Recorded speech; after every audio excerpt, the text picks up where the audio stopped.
En la apacible Córdoba, un labrador dorado llamado Trufo irradiaba vitalidad. Sus jornadas eran un torbellino de carreras en el parque, ágiles saltos tras la pelota y alegres juegos con los niños.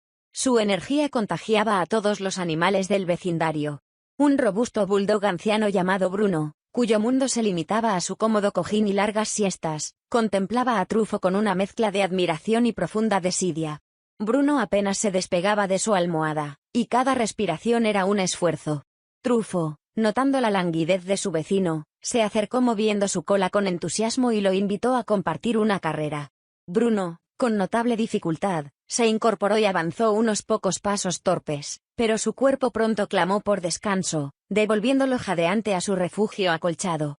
Trufo, aunque apenado por el rechazo de su amigo, continuó disfrutando de su rutina activa. El paso del tiempo acentuó el contraste entre ambos. Trufo conservaba su ligereza y espíritu jovial, mientras que Bruno se volvía cada vez más pesado y su salud declinaba visiblemente. Un día, Bruno, con gran esfuerzo para siquiera levantar la cabeza, observó a Trufo entregado a un vigoroso juego y suspiró con resignación. Trufo se acercó a él y le dijo con afecto: «Mi querido Bruno, el movimiento y la diversión no son solo fuentes de alegría, sino también los pilares que sostienen la salud de nuestro cuerpo, manteniéndonos fuertes y llenos de vida». Bruno, al fin comprendiendo la sabiduría en las palabras de Trufo, lamentó profundamente no haber apreciado antes el inestimable valor del ejercicio constante.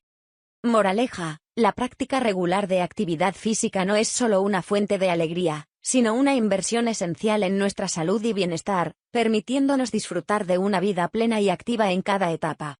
No postergues el movimiento, pues es la llave para una existencia más saludable y feliz.